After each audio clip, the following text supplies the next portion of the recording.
and welcome to Better Than Mario Brothers, the podcast where each episode we delve deep into cinema's sewer. I am Chris Bolton. With me, as always, my partner in podcasting, Mr. Mark Williams.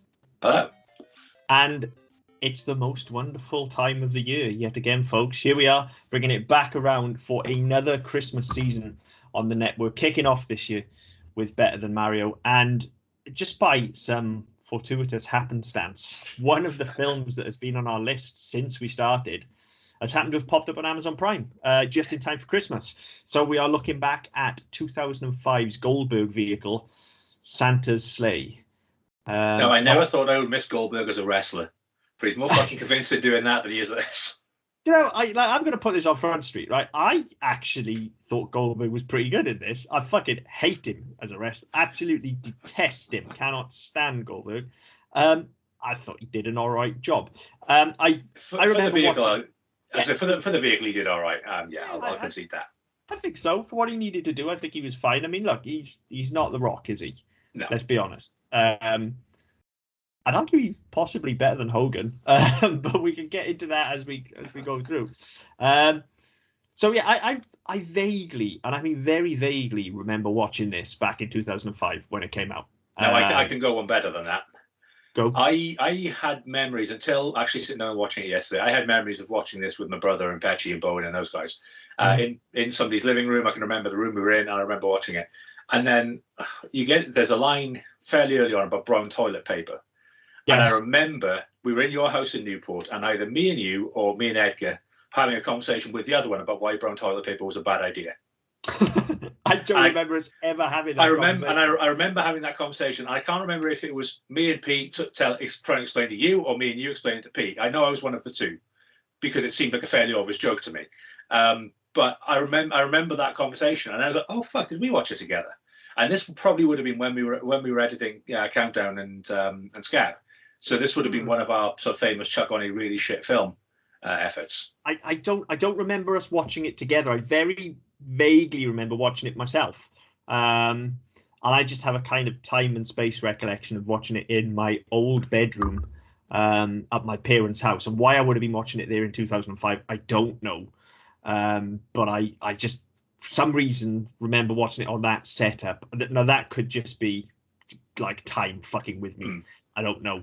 Well, that's the thing I had as well. I specifically remembered watching it. It was either Petchy's house or Bowen's house. But then I remember having that conversation with you and Pete.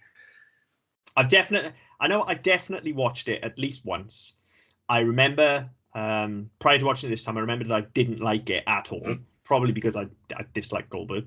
And as soon as I started watching it, and I could remember nothing about it. Okay, going into it this time, I was pretty much cold. I could remember nothing about it whatsoever apart from the premise. But as soon as I started watching it, for some reason, I remembered that it ended with a Zamboni. Yeah. And I remembered that I got really annoyed by the ending, or rather lack of. Yeah, and we'll come to that. We'll come to that. Because again, I made notes this week, and that's the biggest one in big bold letters. Where's the fucking end? Where's the fucking film? Let's get into it, I suppose. So I've already, my first note was basically, as usual, just my recollection of it. And I know I've watched it before, but I just remember very, very little of it. It could be then that we all watched it together. Certainly if there was a conversation, and I've made a note about the brown toilet paper line, but certainly if there was a conversation about brown toilet paper, I'm willing to bet my mortgage that it was you and I on the side of explaining why brown toilet paper is bad. But I could be wrong. I remember a conversation. I remember being one of the two that was trying to explain it, but I can't remember if it was you or Pete. I really can't. But it was like 16 years ago. So I can be pretty fucking thick sometimes. I don't know. But yeah, so I remember it vaguely. So as soon as it started, I mean, I should have known better. I should have realized that, this was just a pre-credit scene that we get. But fucking hell, this first minute or so. Oh, Jesus Christ, it's painful. Fucking excruciating. The performances are absolutely horrible. Yeah. The dialogue is, oh my God. I mean, we've called out some pretty horrendous dialogue on this show before. Yeah. But things like "you half a fag," Yeah. I mean, no, this is the opening sequence. Actually, I watched it, and the dialogue of it, and so this whole very obviously Jewish family celebrating Christmas was fucking horrendous anyway. And then so the dialogue was horrendous, but as soon as Goldberg comes in and kicks the dog, I'm in. At that point on. Yeah, me too. Like 100%. And I've written that in the notes. Like I said, I thought he was good in this. And genuinely, like as soon as he shows up and the premise kicks in, I'm like, all right, you know what? This dialogue's awful. It's extremely offensive. I get that later as well. I get that they're trying to say like this family is a bunch of scumbags and that's why they're all going to die. All right, but it doesn't come off as that at all, and we'll analyze that a bit more as we go through because there are very specific reasons for that. There are some missed opportunities here with that they don't take, but you know the assumption here is definitely supposed to be that actually these are horrible people. So it's fine that he's going to kill them all. You know, things like calling each other half a fag. There's the mother carrying on with his son-in-law blatantly in front of the dad. There's the thanks for not making us poor or Somali. Or Samoan, sorry, not Somali. Yeah. I can't read my own writing here. Samoan. It's all fucking horrendous. But then, Goldberg comes down the chimney, just wrecks the fucking place, kills it, and the deaths are great. The deaths are what you want from this type of film. It's that zany, wacky, brain dead. Yeah. Just make as much mess as you can. Exactly like Jack Frost was last year. Once the deaths come, it was just like, let's just be as gory and horrible as we can. Let's be as creative as we can. So I did find it quite funny that of everybody in the film, the only one not credited is the very first person you see in James Caan. Yeah. Now I forgot he was in it entirely, and then when it comes to the credits, I was like, hang on, surely he's got to be in here. So I scoured the credits. I did the same. I did the same because I looked on IMDb because I couldn't remember, and it was Rebecca Gayheart. I couldn't remember her name for the fucking life of me. So I went looking for her, and then I was like, oh, hang on, where's James Caan? It was James Caan, wasn't it?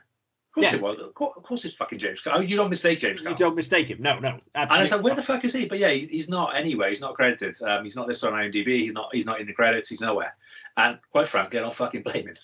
No, absolutely not, because you would want to distance yourself from this as far as possible. Whereas Fran Drescher hadn't worked in about 20 years at this point, so Right, look, I am by no means a fan of Fran Drescher, okay?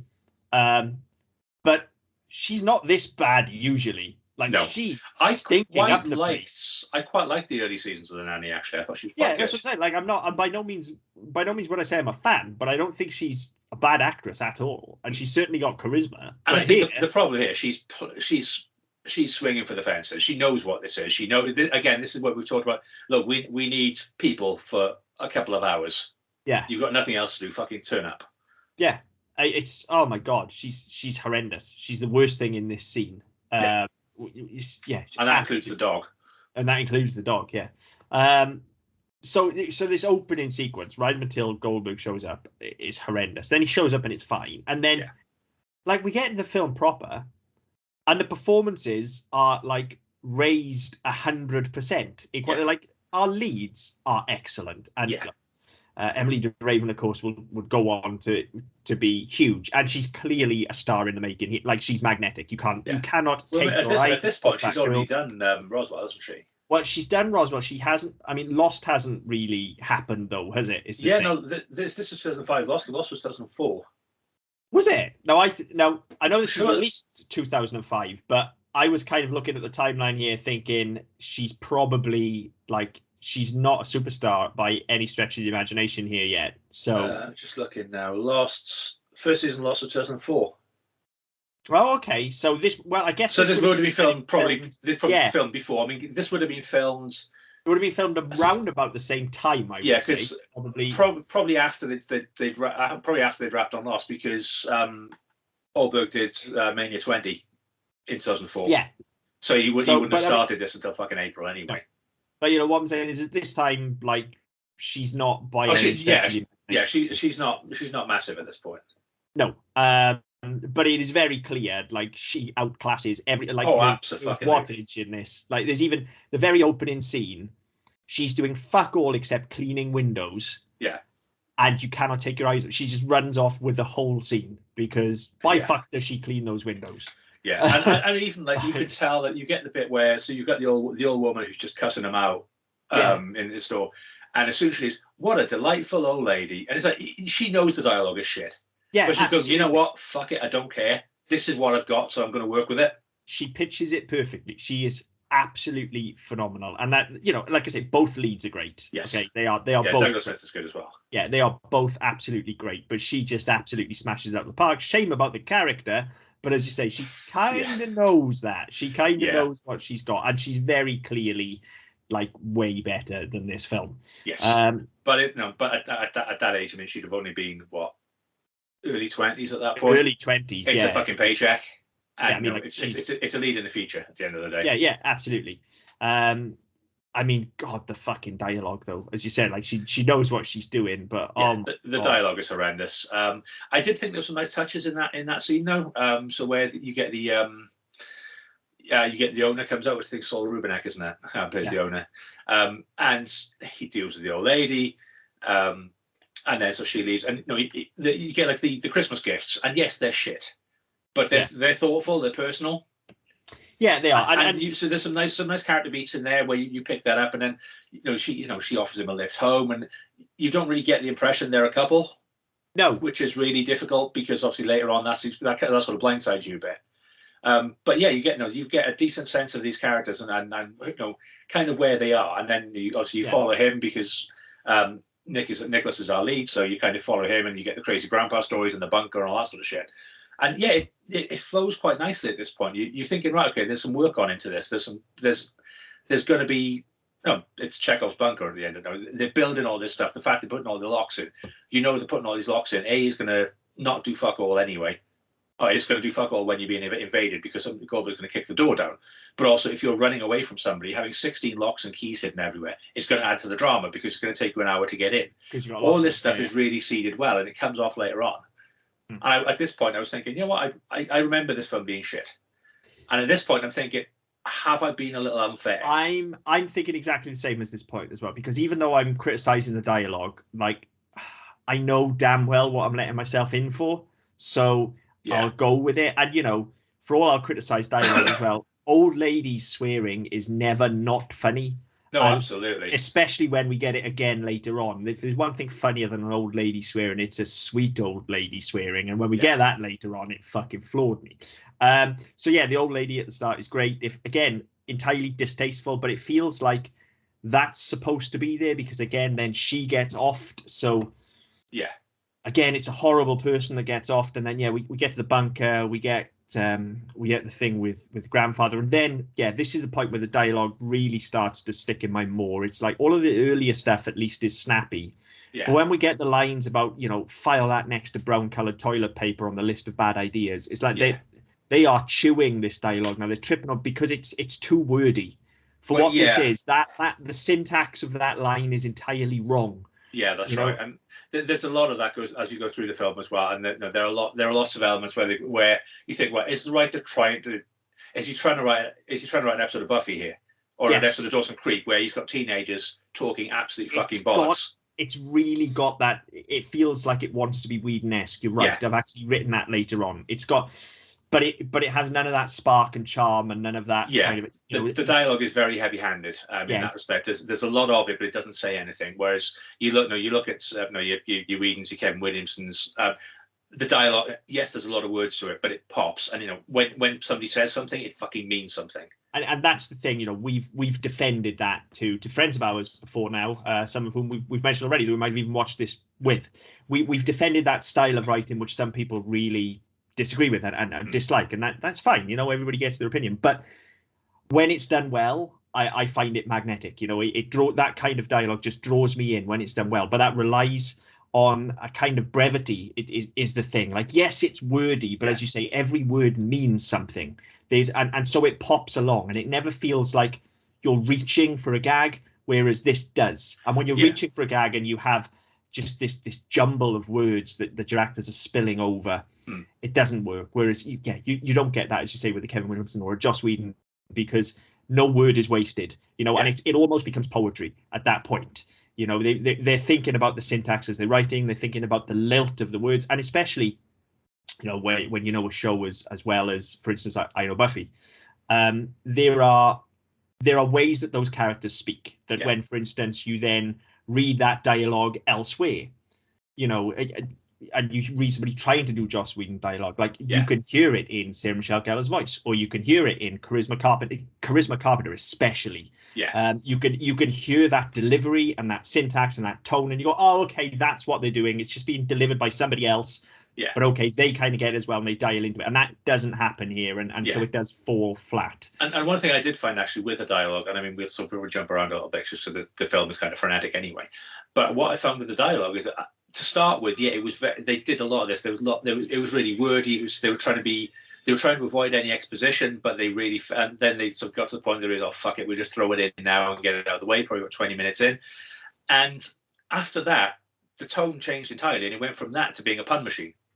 And this is the biggest problem I have with the film, actually. You mentioned the end, and the end is a huge issue. But the reason the end is an issue is because actually the start is an issue. Because we're being set up for one thing. You're right. We're actually, at this point, we're being set up for, okay, Santa's killing all the bad people. Instead of bringing them coal, he's killing them. And that's an entirely different film in which Santa is the hero. And for a large chunk of this film, it does feel like Santa is supposed to be the hero. But it's not until we then get the backstory of the bet with the angel and stuff that it kind of flips that narrative on its head. And I've actually, my next note is about, you know, I've got a great deal of respect for how much work has gone into their world here and into that backstory. Like they understand how this works. They understand how Santa has come to be this evil killing machine, and that actually he's a child of Satan, and there's been a bet with the angel, and like all of that work's gone in there. The trouble is we get it about 15 to 20 minutes into a 70-minute film. That should be pre-credits. Like we need that right up front. And the thing is, they even allude to it, because if you, I don't know how much attention you pay to the credits, but actually when the letter is first coming in, it spells out Satan's slave. And then it changes. And the credits are actually the pages from the book. But it's relying on the audience to read that and understand it, and it's not communicated well enough. Now, there is obviously, we're going to compare this to Jack Frost, all right? It's another seasonal horror movie. We watched it last year. We both loved it, all right? So it feels fair to compare the two. And, you know, that is exactly, and we praise Jack Frost for it as well. That is exactly what they did. Front and center, before the credits, you get that bit in front of the Christmas tree where they read it out to you, like, this is how he came to be. This is Jack Frost. This is what you're about to watch. Now, they made the mistake of repeating that when the film started, but I'd rather have it twice than not at all. And here, because it comes halfway through and we've already seen all the killings and stuff, I'm like, I'm confused. Is Santa the good guy or is Santa the bad guy? And they then compound that by, you know, because it hasn't been front loaded. And look, by the time we see the Nutcracker and we get the book, like if you aren't all the way in front of this grandpa thing already, then there's no hope for you, because they couldn't telegraph this anymore. No, absolutely. All right, it's very clear that he's the angel. But by the time we get that, then we're in front of it going, okay, so he's going to come after the angel, and then that's why Nicholas is our lead, because he's the next in that bloodline. And there's all of this stuff that makes sense that they do nothing with, because it just appears that Santa is randomly killing people and just happens to come across Nicholas and decide to pursue him. And I mean, the whole thing of, I say, it would make more sense if Santa's going after naughty people. He's got his naughty list, and he's, rather than not giving them presents, he's going around and offering them. That's fine. And if you want to make him a devil, or a demon, or a devil, or whatever else, that's fine, because that will then fit in with, okay, well, he's doing his job anyway. He knows what his job is. He's got his naughty list. So instead of giving presents to good girls and boys, he goes off and offers the naughty ones. Fine, I can live with that. But the problem is that as you said, that's not explained. That you never get to that point, or you get to the point far too late where we find out actually he's just a fucking psycho. But the whole thing with Bloodline isn't explained. So it's quite clear very early on, that the grandfather is far more important than he lets on, and we find out it's the angel. Well, okay, but you get a throwaway line about the only angel to ever give up his immortality for a mortal. Okay, where does that go? What is the point in that, other than he's got a kid, he's had a kid and now has a grandchild? That's the thing. There's now a bloodline with this angel. There's all of this stuff that they've thought about and put in there, right? And like the writer directed it as well, as far as I know. Yes, he did. So I have absolutely no doubt that he knows all of this, and either it got cut because they wanted a 70-minute horror film, they didn't have the money. Yeah, there's something about it, but this is clearly meant to be in there because he's thought about it, and it's here. It's just not communicated to us, and it's missing. And it's a shame because actually I feel like there is something that's actually really enjoyable in this. It's just that it's neither one nor the other. Like I'm here all day for Santa is actually killing all the bad people. Yeah. I'm here all day for that. And I'm also here all day for, well, you know, actually, no, he made a bet with an angel and he lost. And so now he's an unstoppable killer machine. He's a fucking Terminator from hell, essentially, that comes out every year on Christmas. And he's tracking down this ancient bloodline. It's a bit like the Purge, isn't it? You get a day. Yes. Yeah. And he's tracking down this ancient bloodline. And he, you know, maybe you could write something in that if he manages to kill, you know, rather than it being 1,000 years, if he manages to kill the sacred offspring of the angel, then it frees him from the curse or whatever it is. Like, but he needs a fucking reason, because it just feels like halfway through the film he randomly stumbles across Nicholas. Yeah. And then, because also Nicholas is the only person he ever really pursues. Everybody else that he kills, he just randomly happens upon and kills them. But once he meets Nicholas, without any explanation, Nicholas doesn't explain who he is. He doesn't know that he's the angel's grandkid or anything like that. But he just starts pursuing him inexplicably for no reason. And it's such an easy fix. Like, it's obviously in the story. I don't understand why it isn't communicated to us. Yeah. It's very, very strange. But yeah, anyway. So we get, to get back on track here, we get the whole backstory at this point. After he's been down in the bunker, like Grandpa took some fucking crazy Doc Brown shit for a while. We get to see Chekhov's Nutcracker. Which again, like, very clearly, as soon as he picks it up and he's like, oh, that's not a normal nutcracker, he's like, yeah, okay, we get it. That's going to be a weapon at the end. Fine. We understand. And then we get the backstory of the book, but already by the time it's happening, I'm like, we don't get the whole backstory here. We just get a little snippet of it.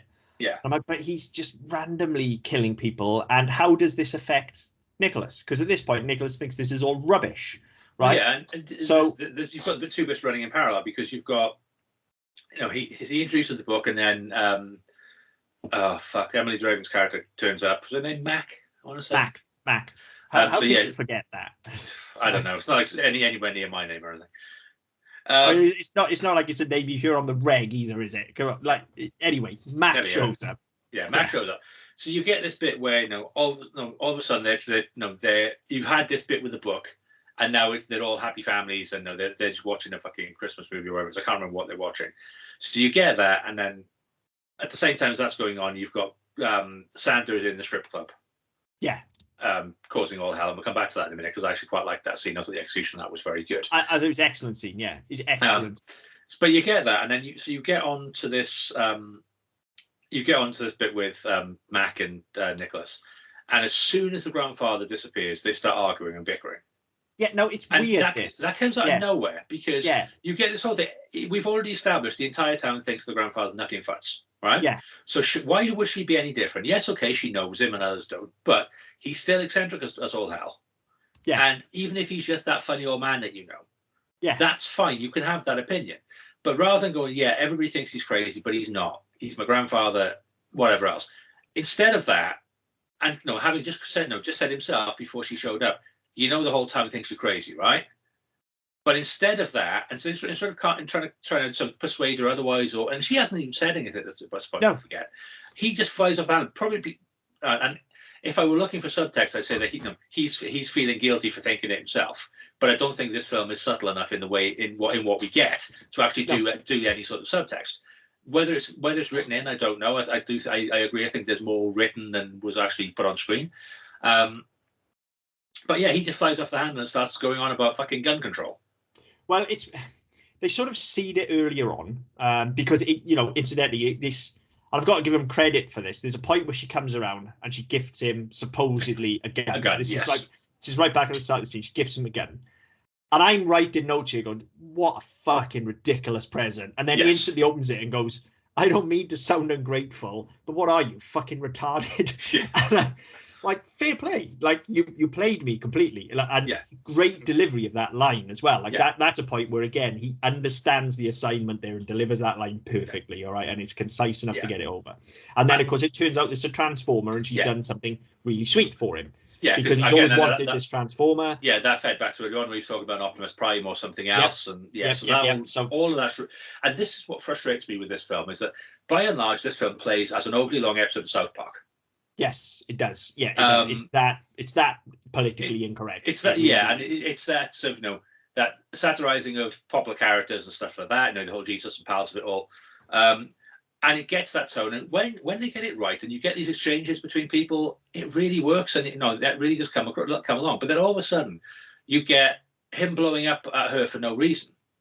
Well, again, it's because I think earlier on, and we touched on it, it feels very much like they're kind of will they, won't they friends / work acquaintances when they're both in the sandwich bar, right? It feels like there's chemistry between them, and there's a spark there, but they're not a thing. They're people who work together and probably hang out a bit after work. And then when we first see her come over, it's sort of like, oh, well, she's sweet on him. Like it's not that they're boyfriend and girlfriend, it's that she's sweet on him. So she's coming over with a Christmas present after work because she's sweet on him, and maybe he's just a bit oblivious to it all, and especially then, and they still play that then with, I don't mean to sound ungrateful, but are you fucking retarded? And it's like, oh, he's knocking her back, and like that all feels bit, and then you say next time we see them, they're kind of snuggled up together. And then again, we see the thing about fine. her dad. Yeah, but it just came out of nowhere. But then we've seen the thing about her dad being a gun nut, which he clearly disagrees with. That's fine. We've seen the thing about grandpa being nuts. All right, all fine. But the argument, just like I've actually written about it here, as you said. I've just got literally in big capital letters, like, what the fuck? Why has Nicholas gone off on one about Mac's dad? It's completely uncalled for. Even if he does think that, it comes out. Nobody does that in conversation unless they're complete arseholes. But more than that, whether they are or aren't together at this point, and in terms of they are, whether they are or aren't, like, I'm sorry, but no 20-year-old dude gonna cock block himself like that. No, that exactly. Is completely that is unrealistic. Like, but he literally cock blocks himself. Yeah, he does. And then they compound it by the argument carrying. She's, I'm going to leave. She's clearly, she doesn't want anything to do with them. That's fine. But then as she's leaving, she makes a comment about, wanting a mature relationship or something. So they are in a relationship. Yes. But they don't play. It doesn't play like that. No, it's very confused. Then it does lead into one of my favorite gags of the film, where she goes to storm off and she's got to do all the locks first, which I thought was fucking hilarious. Yeah. I genuinely think the two of them together are great. They've got great chemistry. Yeah. I think they're both very talented. And I think actually, the traditional arc of this film would be for them to be kind of, almost there. And then by the end, they're going to get together because they've been through a traumatic experience together, and he's going to have to realize that actually he does love her or whatever, because she's in the position of it's very much seems like it's her sweet on him than the other way around. Very traditional, but okay, fine if that's what it's going to be. And then I don't know, it just feels like they shit the bed halfway through and went, can we just make them in a relationship already, because this is all a little bit kind of white male power fantasy kind of thing here with the pretty little girl throwing herself at him. And it's like, look, if it works, as long as you can justify it and it's going to work for your narrative and it works for those characters, then as long as you do the work, you can tell that traditional story, and it would have worked a lot better, and all the characters would have come off a lot stronger than actually do here, because we don't understand what's going on here, and it's a shame. Similarly, if they'd have just made it clear from day one that actually they are in a relationship, but it's kind of on the skids because they're not seeing eye to eye, and maybe they've been together a little while. Again, that would have worked. And the thing is, there's so many tropes you can do with late high school kids at this point. Yeah. Because, that's kind of what they are. I mean, that's their default when they're in trouble is go and hide in the school. So clearly that's the safest place in America. Obviously, nothing bad happens in schools in America. Of course, yeah. But yes, there's so many things, and there are so many ways where you could have them in a relationship and put blockers in, put shadows over them. One of them might be going off to college.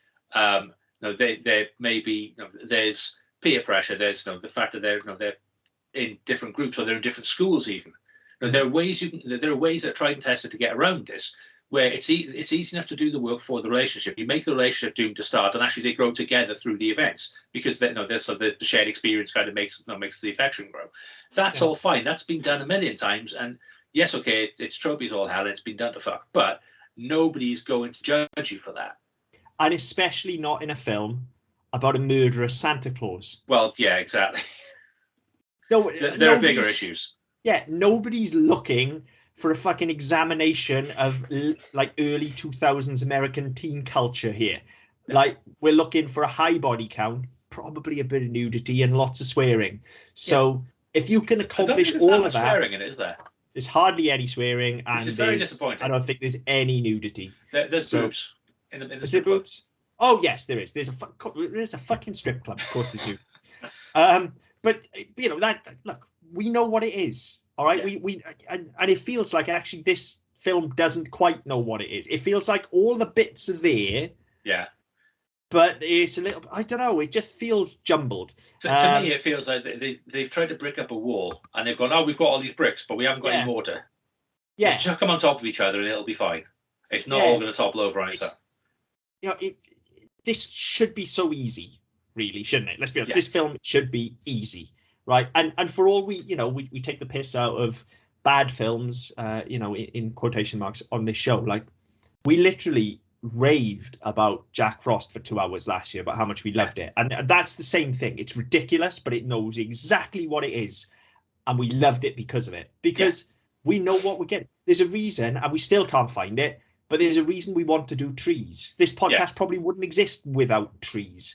And it's the same thing. That knows exactly what it is. Yeah, and just for people listening who don't know what Trees is, it's a film that we watched around about the same time as this one about killer Christmas trees. It's literally Jaws remade with a Christmas tree. Yeah. And every time somebody says the word great white or shark, they replace it with fur or Christmas tree. Yeah. It's fucking brilliant. Yes.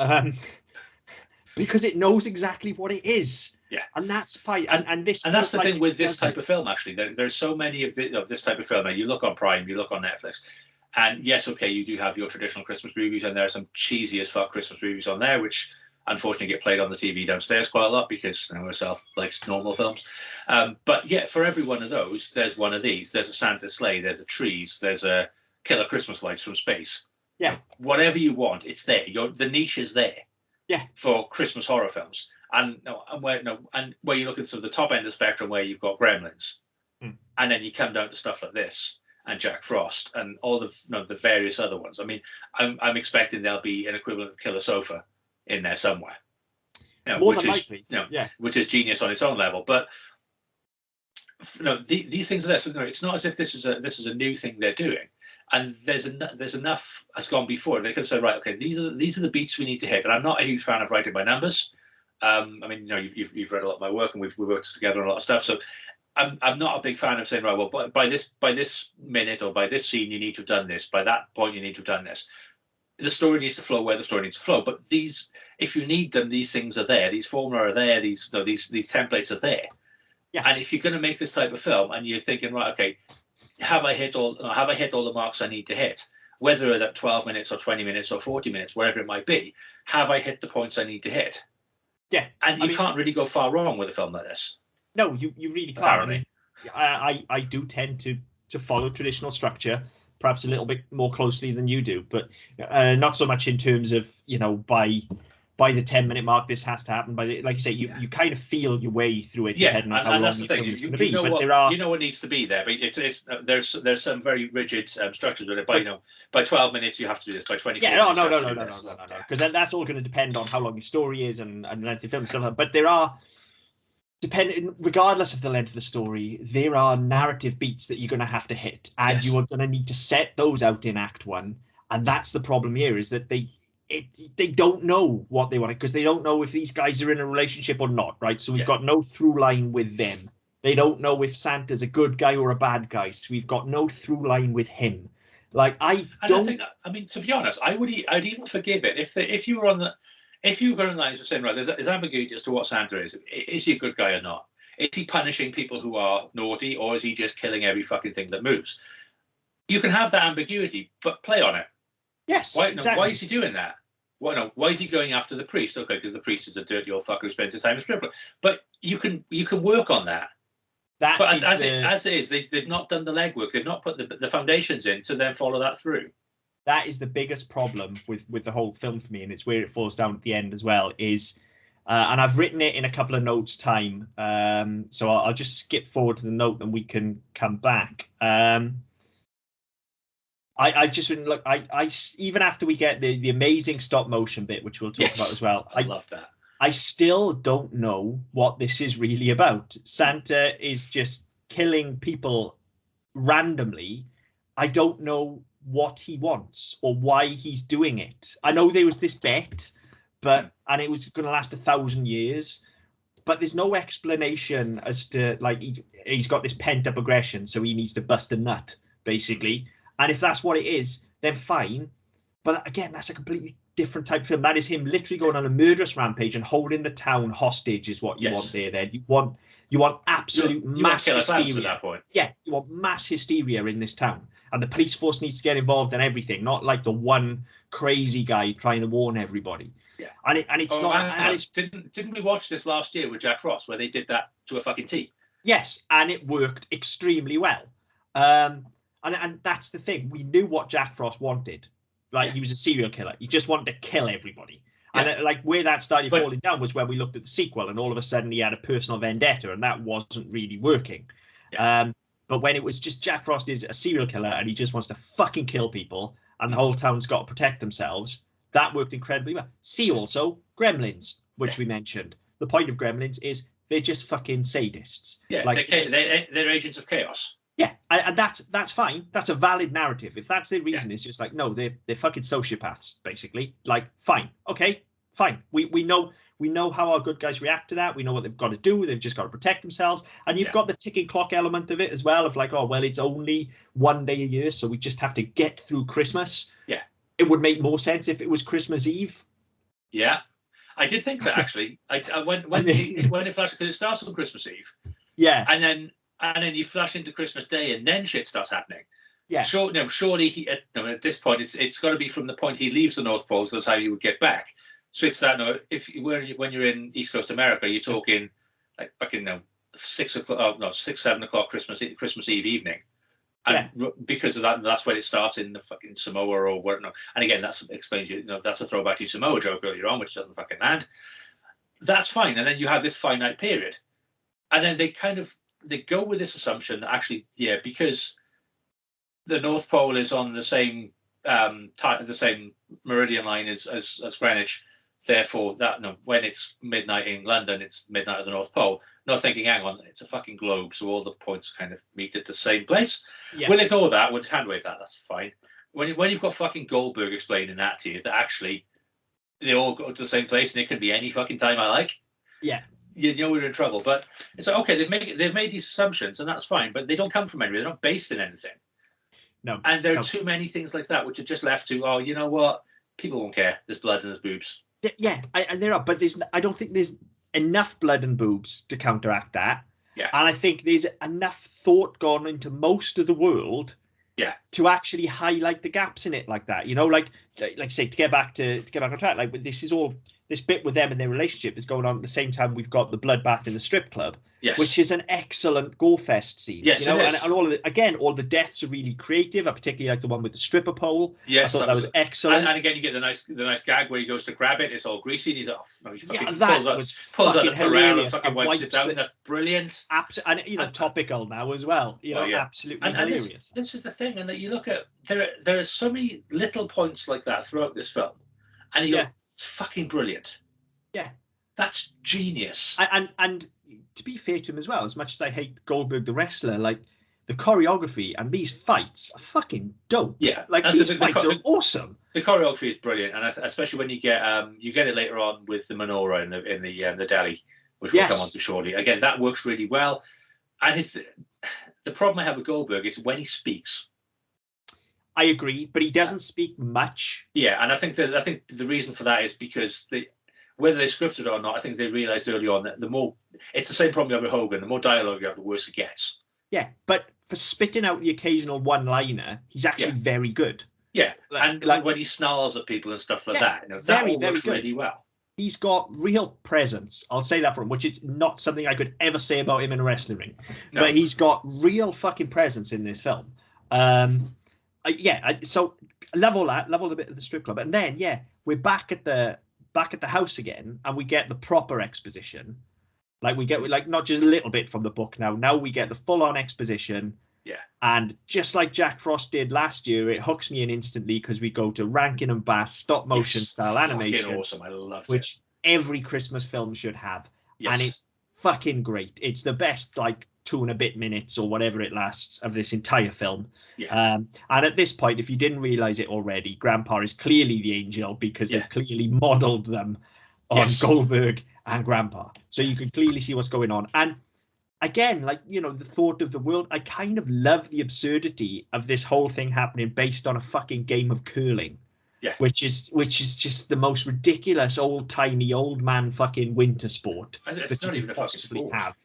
Do you know what I mean? It's just, it could be on hockey. They could have been, I don't know, fucking archery. They could have played cards. At that point, yeah, but not curling. Why not? Like they made a bet on curling. I love it. I love the absurdity of it, and somebody's thought about that. Yeah, and it makes sense. But what they didn't really do was think. And they gave us the stakes, you know, like, oh, if I win, then you can't kill anybody for 1,000 years and you have to bring joy to the children of Earth and stuff like that. That's all good. They didn't think about what the get out clause would be to give motivation to Goldberg's character. Because that's the problem. Like, even a bad guy needs motivation, right? Because every villain is the hero of their own story. And the problem is he hasn't got that motive. He's just fucking killing people. That's all it is. He's just fucking... Even, you know, you look at the people like Michael Myers, right? You look at that and, you know, people talk about him as being the shape, but he shouldn't have had the backstory he got later on and stuff like that. But actually the backstory was always there. Yeah. Right? Michael was always a fucked up individual because of his upbringing. So we understand at least why he's a serial killer. And we understand, especially by the time we get to Halloween 2, why he's going after Laurie Strode. So that makes sense. And there's a reason for him to do it. You know, same with Jason Voorhees, same with Freddy Krueger. Like, you know, yes, you don't want to flesh them out too much, but you have to flesh them out enough for us to understand what it is that they want, what they are gaining from this and why they are doing it. Yeah. Because otherwise, there's no story. There's nothing, because there's no conflict, because there's no emotional investment. And unfortunately, that's what happens here. Yeah. So, yeah, this is where I write the note then. But like, as much as I enjoyed the whole stop motion thing, like, I don't know what it's about. I mean, okay, cool. Santa can kill again after 1,000 years, but how does that affect Nicholas? Other than he's in the town, like he's got the same odds as anyone else in the town of being killed by Santa at this point. So why is this Nicholas's problem and Nicholas's story? Yeah, because it needs to be, you know. And just because he's got information, like, I mean, that's the other thing. Once he gets all this information, he gets on board with it very fucking quickly. Well, yeah, because I mean, the night before, when Grandpa was telling him, he's like, "Yeah, whatever, dude. Go back and have another fucking Advil or whatever it is, and just go to sleep." And now he's read it himself. He's like, "Oh, okay, right. So I read it in a book, so it must be true." But he didn't read it on the internet, so you know that's all right. So then he takes it upon himself to go and like spread the word and stuff. And I'm like, well, I don't know though. Would you? Because you didn't believe it yesterday. Well, that's the thing is that everybody thinks your grandfather is fucking nuts for exposing the same points. Yeah, I feel like he'd at least have had to have had a run-in with fucking Santa first. Yeah. In order, before he makes that jump. Now, he will come to have a run-in with Santa very shortly. But then, even with that run-in, like, he could be anybody. This isn't necessarily the demon Santa. It's just like he happens to have read this story, then seen a dude dressed as Santa who's killed a bunch of people. It doesn't mean it's the same fucking one. Yeah. He can't draw that link. Let's be fair. If you want to go on a murderous rampage, that's the time to do it, because you can put on a fucking Santa suit and you could be anybody. I'm willing to bet, and this is a sad state of affairs, okay? I'm willing to bet something akin to this, not to this level, but I'm willing to bet at least one person is killed every year at Christmas by somebody dressed as Santa Claus. Oh, fuck yeah. At least one. Yeah. Right? Because, unfortunately, people are fucked up. All right? So, I feel like there needed to be more there as well. You know, and this is the point as well, though, that they lift some sections straight from Nightmare Before Christmas here, but the perfect family Christmas with the two kids, and Goldberg coming in, and the old lady swearing, like I said, little sweet old lady swearing is never not funny. Well, the thing is, there's two parts to that. You've got these fucking ass clown kids, who you know are going to get killed, but you don't care because they're assholes. Yeah. So when the presents blow up and they get decapitated, you don't care. There's no shock value to it. You know they're going to die because why else are they in the film? The point of that is to get little old grandma saying fuck. And it works. It's fine. And it works so Loved fucking it. well. But that whole scene, that was just like, okay, well, that's no. Again, it's kind of filler because Santa's not involved in that. It is filler, and it's also a case of those are bad people dying again. So we're back onto that narrative. Well, that's the thing, and there's this whole bias thing as well, because you go into, and again, if you want to read into it, which I'm choosing to because I want to give the film more credit than it probably deserves, when you're in the strip club, he kills the patrons, he kills the people who are there to eyeball the women and to grope the women. He doesn't kill the women. No. He sets the club on fucking fire, but he sets the club on fire. And if they die, they die. But he doesn't target them. He goes after all the men who are exploiting them for their own gratification, or the people who are exploiting them for the money they bring in. Yes. You don't go after the women. So whether that's intentional or not, I don't know. I'd like to think it is. Again, I feel like there's a whole nother film there that's just not being explored. It's like we're now approaching the point where the switch flips on that, because the next person he kills is the deli owner. Well, that's it, because you get the scene where he sort of barges into the Hasidic Jews. Yeah, and there's a very fucking anti-Jewish sentiment to this film. Very, very. There's a huge anti-Semitic element to it, and I wonder whether, I mean, you look at and people have opinions on Woody Allen. I'm not going to go into mine, but Woody Allen has this very self-deprecating Jew aspect to his work, and I don't know whether that's a play here, or whether this guy is just a real fucking anti-Semite. I don't know, but there just seems to be the fact that, again, they didn't have to be Hasidic Jews walking down the street that he barges into and growls at, and they run away.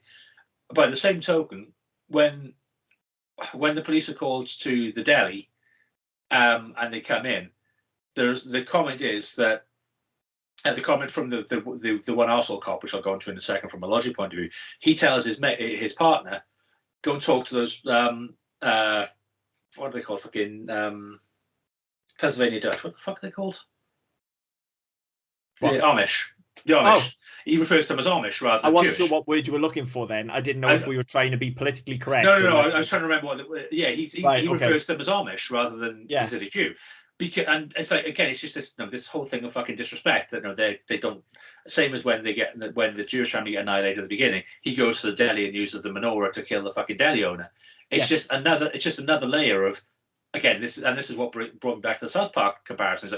Is it a knowing thing where they're lampooning this fucking attitude, or is this guy just Mel Gibson in disguise? See, I feel like if it was a knowing thing, then there would very consciously be a point where Santa cannot kill the Jews because it's not a Jewish tradition. So they would almost be kind of like his kryptonite. Yeah, if it was going to be knowing. Yeah, they would just be immune, wouldn't they? Just be fucking, no. If that was, he wouldn't notice them.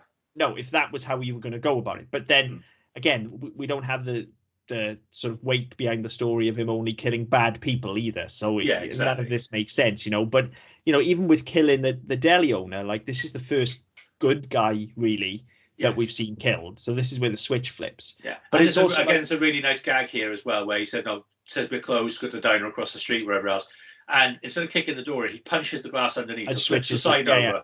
Yeah. So it says open, and then he kicks the door in, which again, it's just a really silly touch, but it works. It does, absolutely. But I feel like, this death, it just doesn't really have the effect that I feel like it should, because, like, we know he's a nice guy. But we've only seen him for like 2 minutes. Exactly. He gave him the presents at the start, and I feel like we're supposed to feel the weight of this a lot more. Especially then once Santa's gone and Nicholas finds him.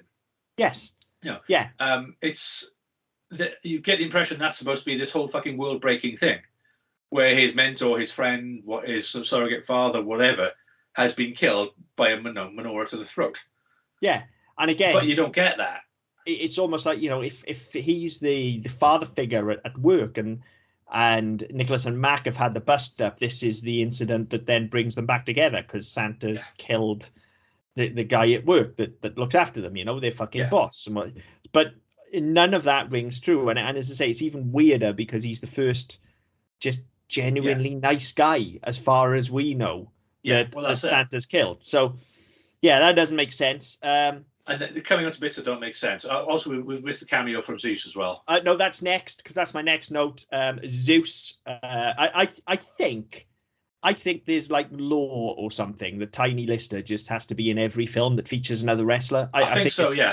it's law, isn't it? And Like if that's there's a fine. wrestler in I'm it, all right with that. I got to be honest. yeah, because actually he's really fucking good in this. Yeah. It's no reason So, for him to be here whatsoever. is he he's the guy in the gum shop, isn't he? He's like a petrol station. Yeah. So we Station get attendant. we get that, and then he's talking about the police scanner, and Yeah. then Nicholas hears about the deli owner, so then he runs back and finds him. Yeah, and he leaves him like a ridiculous amount of money and stuff. Right, And he gives him $5, like a $2 pack of gum. yeah, and he just pockets it. Yeah, it's a Merry Christmas. So that's fine. So we get this thing, and then the next bit you get. So we don't get to have I'm fine with it. We don't get to have this big dramatic scene whereby he finds him and he tries to help him or the rest of it. Tries to pull it out. It doesn't work. I thought we were going to have the typical gross out comedy horror where the head comes off or something when he's pulling the menorah out. We don't get that. His eyes open, and all of a sudden the police come in, and there's no "Who are you? What are you doing here?"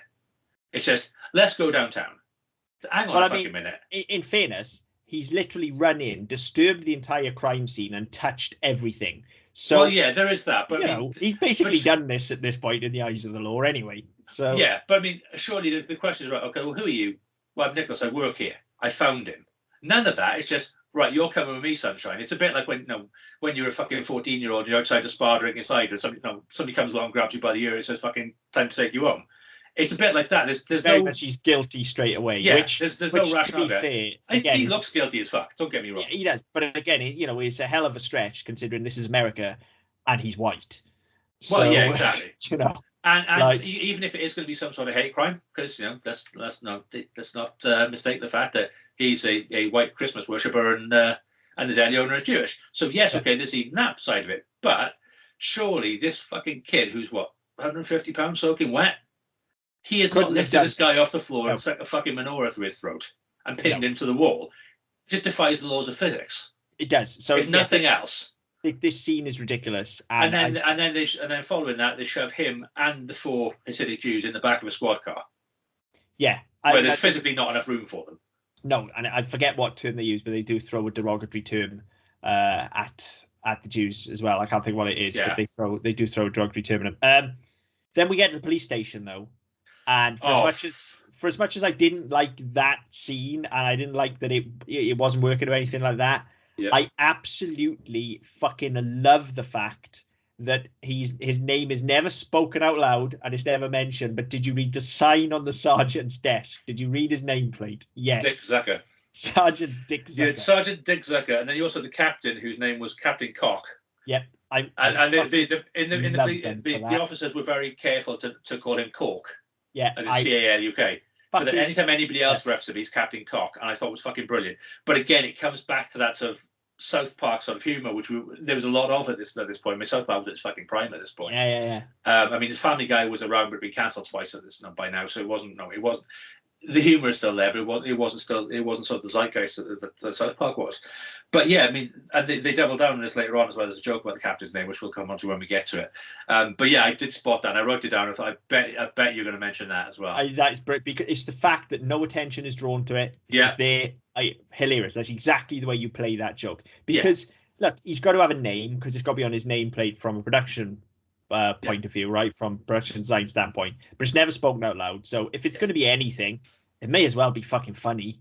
Yeah. So fair play to him for that. Yeah, and I mean the only thing I did that they did this film a lot for me is, and again it comes back to that sort of South Park Family Guy humor. There are a lot of gay jokes in this film. I mean, there's a lot of horrendously bad taste jokes in this film. Full stop. It's a disgrace. It is, and it does seem to, for long periods there does seem to be a lot of focus on gay jokes, which I thought was, I mean, from now, so we are 16 years removed, and it wouldn't fly now. But even then, I probably didn't notice so much. I don't remember noticing. I mean, we may have discussed it at the time. I can't remember, but I don't remember it being quite so offensive. But you look at it and think, hang on a minute. Yeah, there's a lot. They've gone out of their way to do that. And there's a line later on where they're talking. Him and Mac are talking about kissing, and she says he's allowed to kiss, and he said, "Oh, you kiss like a guy." Yeah. Again, because that's obviously a bad thing, because that would make him gay, and there are lots of things like that. Which think somebody's gone out of their way to write that. Yeah. And don't get me wrong, people will find it funny, and just because I don't doesn't mean that people won't. But it seems like it's a needless pot shot. Yeah, it does. There's a lot of very bad taste humor in this, and I don't. The early 2000s were especially bad for homophobia, I think. Yes. You know, I certainly remember living through that, and having a number of friends who were at that time not of what you would call traditional sexuality. Then let's just put it that way. And I remember it being a very, very ugly time. Yeah. Look, that was the time it was. Thankfully, we don't live in that society anymore. But that doesn't make this stuff acceptable. No, it's no more palatable by just. I mean, and we've talked about this a lot on this and other shows, that yes, things are products of their time, but I mean, it doesn't make them any more palatable, and it doesn't make them any more acceptable. And I think that it's very difficult where you look at stuff and you think, right, okay, this is what was being pumped out. Yes, okay, it's not mainstream. This isn't like, no, these aren't fucking A-listers doing a blockbuster movie, but this is stuff that's still been put out into the universe. And it's got Goldberg in it. Goldberg was just off the back of his WWE run. Yes, okay, that didn't end particularly well, but he had 18 months where he was two-time world champion, kicked the living fuck out of everybody that moved, had his big WrestleMania moment in the most boring fucking match in history, and went back to American football where he tweaked his knee again because he's a fucking bitch. But this was the vehicle, and this would have sold to those people straight away. Yes. And so to normalize this fact, that I think probably in excess of 50% of all the jokes in this film were anti-gay jokes. And the ones that weren't anti-gay were anti-Semitic. So, yeah. You know, I mean, yeah, you're right. You know, we do talk about this a lot, about things being a product of the era, particularly over on SMPD. It's important to discuss it under a new light. I think the problem is that when something is so in such horrendously bad taste as this, and so inherently hateful to begin with, and that's what this is. This humor is coming from a place of hate. This isn't gentle ribbing. Okay, no, this isn't. Even if it's not hate. Hate may be a strong word, and we don't know the writer director. It may be, it may be the case it was done to poke fun at people who do this, but that's not how it plays. No, it plays. So, it plays as, it doesn't play as banter, which is what's usually excused as nowadays. It plays as, look, being gay is bad. Okay, I'm not condoning it. We're gonna go every chance we get. We're gonna make a point of saying being gay is bad. Okay, and that's it. And it's just, even if that wasn't the intention, that's how it plays. Yeah, and it's the connotation of that being a negative thing, you know, as opposed to most of the time when we readdress this sort of stuff, we're looking at it from a cultural appropriation standpoint. And a lot of the time, especially when we're talking about it over on SMPD, a lot of that cultural appropriation is done in what at the time was seen as a positive light, for positive characters. You know, there were very few. You know, I'm thinking about one of the primary examples that pops straight in my head is something like Captain Planet, when you look at how badly the cultural appropriation was in that. But the intent was for that to be positive. The intent is just that we weren't quite there yet as a society. So there was a lot of still horribly stereotypical stuff with each of those cultures that were represented, you know. Whereas this isn't that. This isn't making any attempt to be progressive. This isn't making any attempt. It's all negative. So yeah, you're right. It is quite distasteful from that point of view. Thankfully, you know, I'm a mature enough adult, I'd like to think, to be able to put that to one side. It leaves a very bad taste in my mouth. And it is something that, we will absolutely rag on this film for, but I'll meet it on its own level. You know, at the end of the day, this is a film about a fucking killer Santa Claus. Yeah. So, you know, not really looking for it to teach me any life lessons, if I'm honest. So, yeah, not good, but Sergeant Dick Zucker makes up for a lot of that, if I'm perfectly honest, because it was hilarious. Now, this is the point, though, where, like Nicholas is in the police station. He's seen the crime scene, right? Yeah. He's seen the honking big menorah that's being shoved through the guy's neck. Yeah.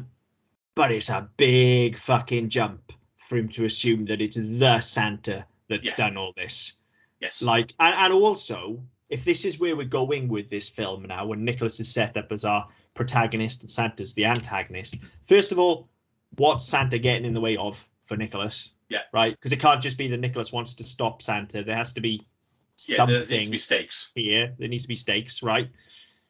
But also, even if there aren't, this should have happened like 20 minutes ago. This is only Yes. a 70-minute film, and we're Well, past this the is it. half-hour point. I was going to say, I mean, it's I think it's 78 minutes, the film, and that includes your credits, which Yeah. are about 4 or 5 minutes. Because for a small film, it's got fucking big credits. So, yeah, I mean, we should have been seeing this stuff, 10, 15 minutes in? Easily, yeah. Easily. Again, front load all the exposition. Start here. Start here. Simples. You know? So, I mean, that's disappointing. But you get this into, again, we said this is a short film. This is 78 minutes, which, I mean, even by our standards is short. But you get this entirely pointless scene, same as the one at the start with James Caan and Fran Drescher and the family getting massacred. You get this pointless scene where you got the two uniformed officers arguing over whether the pattern of killing is in the shape of a Christmas tree, or whether it's an irregular polygon. Now, I liked it. It's a great scene. It. It's fun, but what's the point?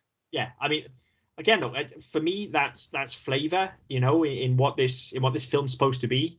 I think that scene adds flavour, and I'm fine with it. But yeah, you can only have that if you've also got all the story stuff in as well. Because otherwise, when you've only got a 70-odd minute film, don't waste time with a scene like this when you're not telling me why Santa's after Nicholas. But I really like that scene, the discussion about it being an irregular polygon, and that's it. That's that dialogue, and that's that dialogue working. Yeah. That's like that scene works really well. None of that dialogue is wasted. The characters come through in it. The way I'd have done that scene, to keep that scene in, I'd have done that.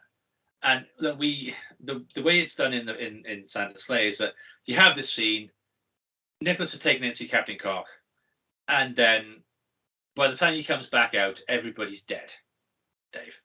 So that's fine. What I'd have done instead was have those two guys at the board having that discussion while fucking heads are flying behind them and they don't notice. Yes, yeah. Because at least that way you've got there's something going on in that scene that is driving the narrative as well as at the same time as having this scene. As it is, it's just an entirely throwaway 2 minutes in a film that doesn't have 2 minutes to throw away. And my next problem anyway is that, as I say, we don't understand why Santa's after Nicholas and stuff like that, right? You have Santa storming the station, Assault on Precinct 13 style. These guys are so entrenched in their argument they don't realise. Heads are flying everywhere in the background. Then he comes up, takes a look at it, and goes, "No, it's a fucking Christmas tree, you idiots. I'm Santa Claus." Kills both of them. Yeah. And then has an initial confrontation with Nicholas where he can be like, "No, look, see, I told you, it's the Santa Claus." And he can repeat the exposition in front of Santa so that Santa goes, "Oh, you're important." Yeah. Because we don't get any of that. And what we get instead, and this is the bit that really, it lost me here, I'll be honest, and it doesn't ever get me back. They're fleeing the police station now, or not even fleeing. They're driving casually away from the police station as Nicholas is now trying to explain to Mac that there's a fucking evil Santa trying to kill everybody. Yeah. And then he starts pursuing them. Yeah. Now, he didn't meet Nicholas at the sandwich shop. He has no idea really that Nicholas even exists. Yeah. We're led to believe he's on a killing spree because he's had blue balls for 1,000 years. Yeah. So he needs to bust a nut. Yeah. Why waste time chasing these two fucking chuckleheads? Like, you can kill literally anyone in the town.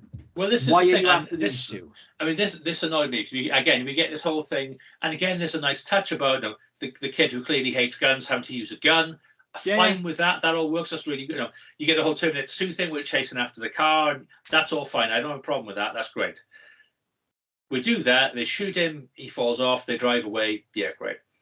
They go home. You get the gag about trying to unlock the door, and there's like 52,000 bolts and all the rest. That's all fine. That works really well. That's tying back to what we've had before. And I said earlier on, I really like that. They get in. They lock the doors behind them, go into the bunker, and then Santa turns up. And at this point, well, I've been looking for you specifically, Nicholas, because you wrote me a letter. Yeah. What? Where did that come from? This is what I'm saying. This is all the stuff we needed in Act 1. Yeah. And then all of this would have worked. Yeah. Like everything else that comes out would have worked if we'd just had less random violence in Act 1. Right? Give us all this. And then if you want him killing random innocent bystanders while he's on a rampage, absolutely fine. You can do that. Right? But what you do is you have him kill random innocent bystanders around Nicholas. Have it all be Nicholas's fault. Yeah. So that he's got to stop this because people are dying because of him. Yeah. And now, because he's had an argument with Mac earlier on and she stormed off and left him. Now she's at risk. Yes. And now he realizes what he's about to lose and he has to protect her and he has to get her back. There's a film. Well, right? and again, I mean, we were talking about Christmas tropes earlier, or tropes in Christmas films earlier, and there was one that I caught some over the weekend because herself was watching it, and I wanted the TV, but I had to wait. And it was a film about a woman who she was employed by the post office in America to answer letters that were written to Santa, and she strikes up a pen relationship with a little girl who just wants her uncle to be happy because he hasn't got a wife and he hasn't got a girlfriend and he doesn't like his job and all this sort of stuff. And there's this relationship that forms between this woman and the girl through their letter writing. Turns out, because obviously it's a Christmas movie, that the uncle she's talking about happens to work in the same post office depot as this woman. And it's all very contrived, and they fall in love. All this sort of bollocks.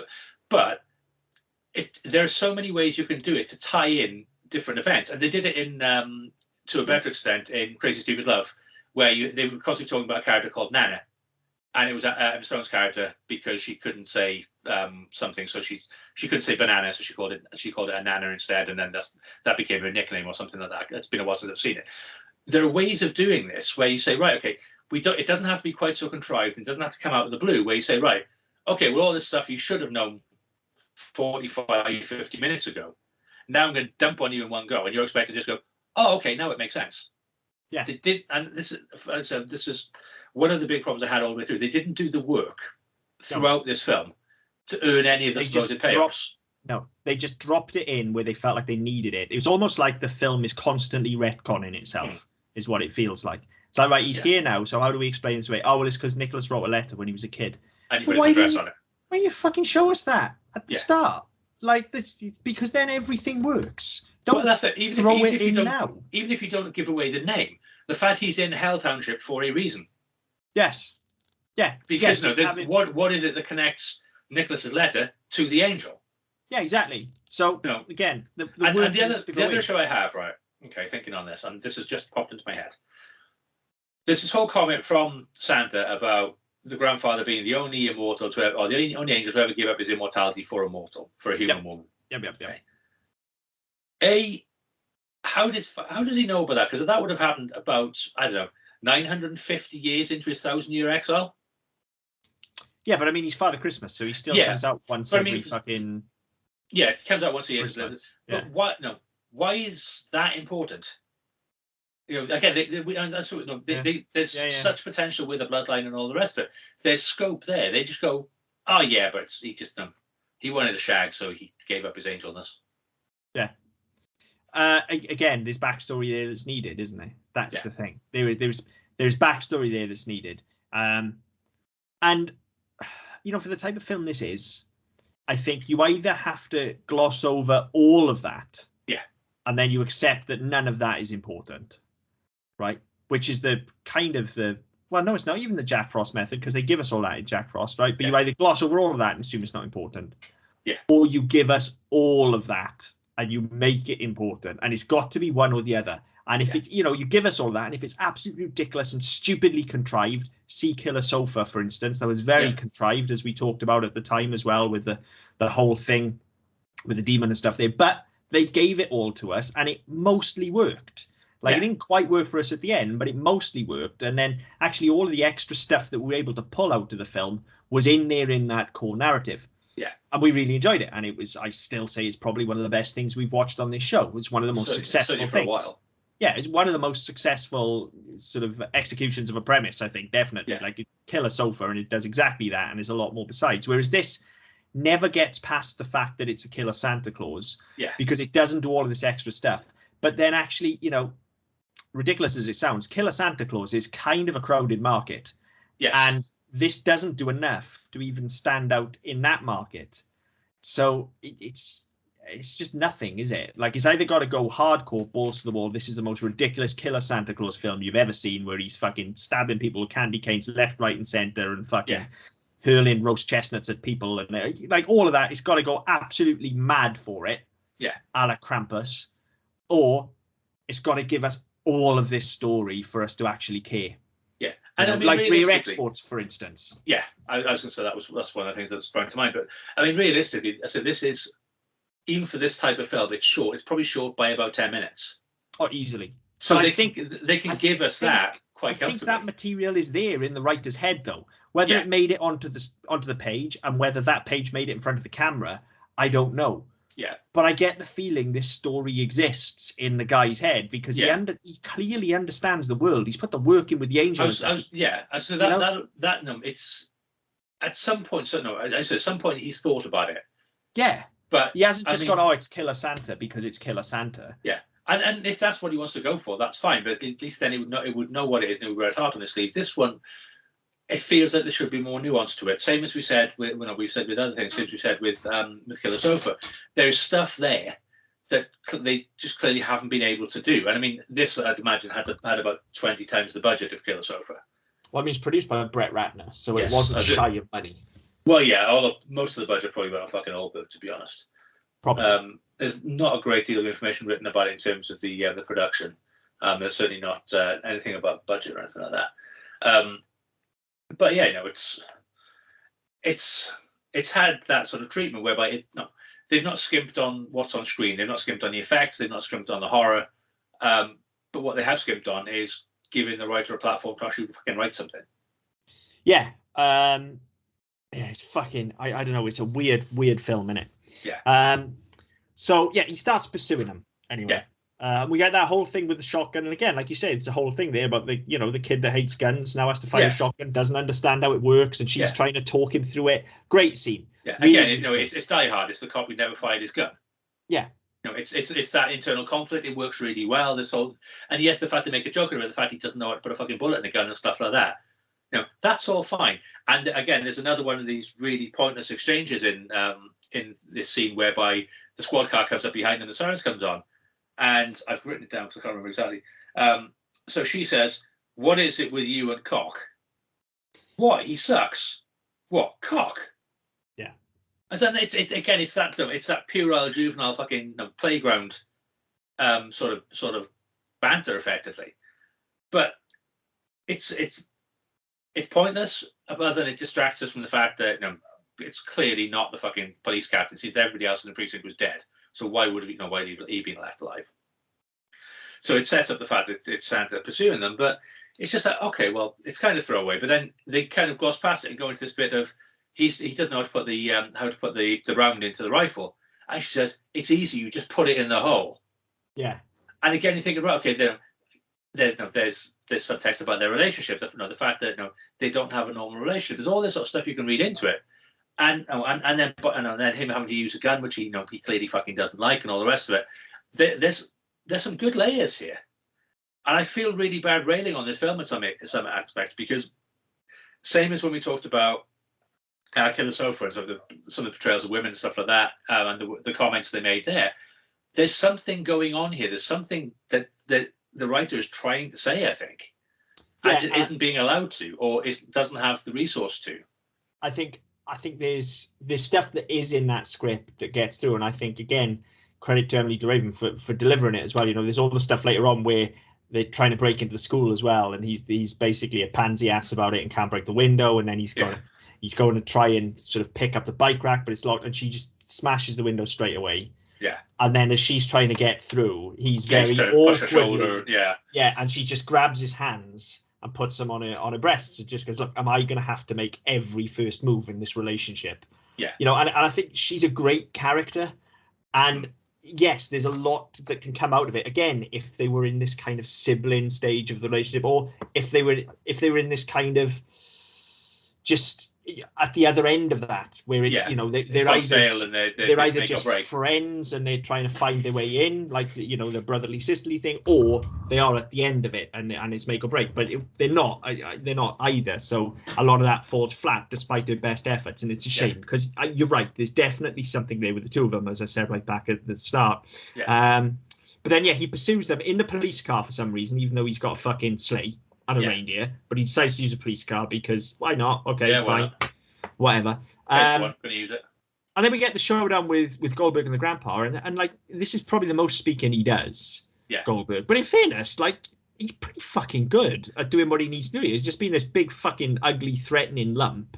Yeah, it's pretty good. Like you say, he does a lot of snarling. He barks out his dialogue. It's like, yeah, it's fine. That's what he does. What he's supposed to do. And to be fair, I did really like his delivery of, "Hey kid, Grandpa got run over by a reindeer."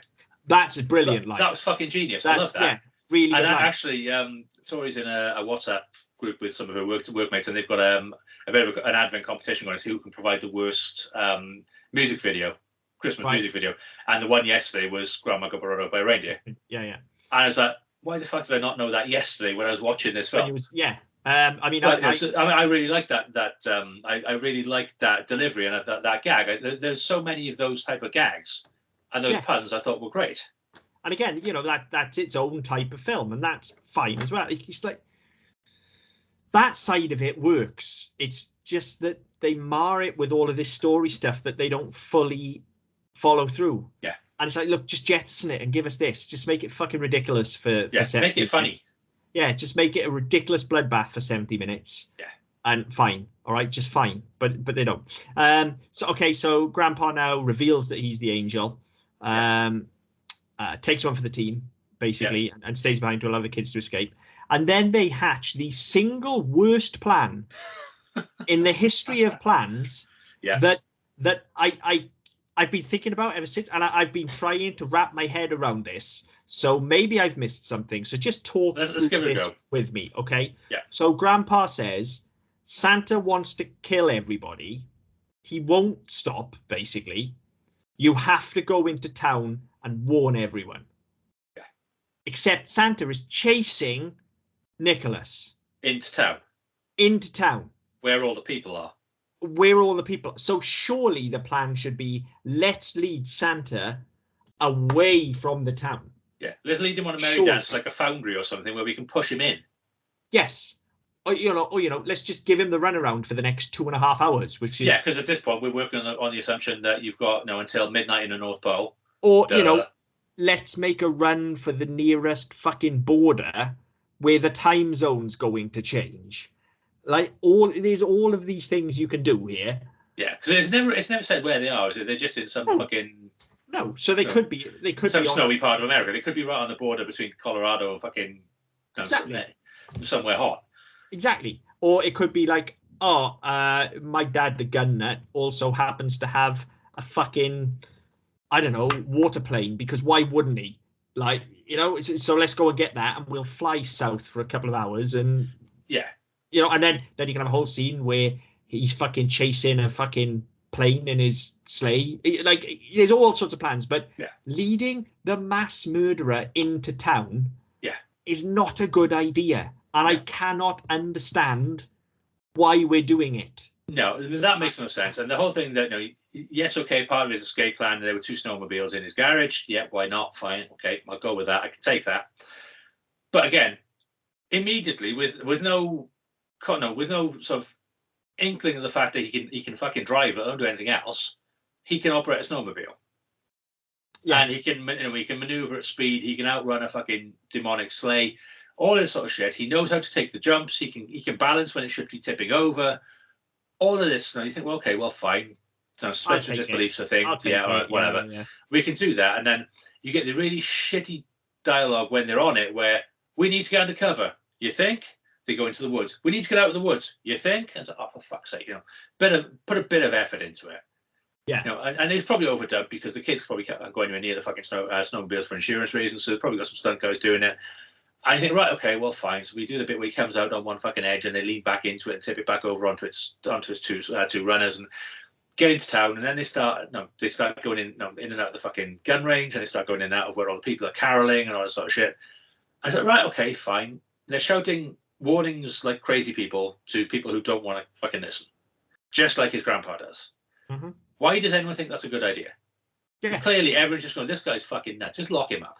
Put him in a cell, let him sleep it off, and then we'll deal with it in the morning. This makes no sense. That makes no sense. And then I have to jump ahead to the end to do this bit, but I'll bear with me. So we get the bit with the caroling, and they're doing the Carol of the Bells, which is one of my favourite carols. And they're doing it with actual bells, which is really fucking nice, and it was working really well. The pastor, who didn't die in the strip club, somehow, we saw him escape, that's fine. He is conducting the choir / bell ringers, right? So there are about 20, 30 people who know exactly where he is. Yep. When at the end he's impaled on a flagpole. Hmm. Oh, yeah, the automatic assumption of the police, oh, he's in a Santa suit, he must be the killer. They were all wearing fucking Santa suits, ringing the bells, all 30 of the bastards, and they could all they were all witnesses to the fact he was there when the big fucking flying sleigh came in. I missed that entirely, but yeah, you're right. So, you're right. No, again, if you, I know internal logic in these things doesn't necessarily matter, but fuck me, that's a fairly obvious blunder. And I know they kind of go, no, you get Nicholas and Nicholas and Max saying at the end, we can't tell them the truth, just let them go with it. Okay, that's fine, they know, but 20 other cunts know that it wasn't him. Yeah, makes no fucking sense. And there just seems to be this assumption that the only person dead at the scene in a Santa suit must have been the killer, when there were 20 or 30 other cunts in Santa suits ringing fucking bells. Yeah, stupid. That makes no fucking sense. And I mean, don't get me wrong, continuity is difficult when you're shooting stuff. When you're writing and you've literally got a page and you're going, right, what's happening to this character? Where's this character end up? Okay, we impale him on a flagpole. Right, okay, well, why? Well, we need to kill him because he's an arse. Right, okay, but what's that going to mean for the story? Does it matter? Yeah. Yes, it fucking does. Yeah. Or look, just don't kill him on a flagpole. That's fine. Just don't draw attention have the line, to it at the end. Yeah. Just have them fucking walk past him. Yeah, and that would be fine. Yeah. Very odd. Sorry, that was probably my biggest. Yeah, one. No, yeah, you're right. I hadn't even clocked that, but yeah, you are.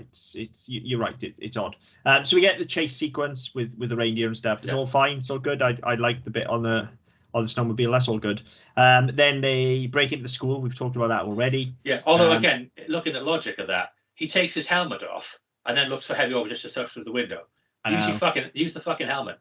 I know, but look, the scene's nice. All right, I'll go with that. The scene's nice. To say it's a good moment. Even if she, I mean, to be honest, that's probably not. I'd imagine that's what she did anyway.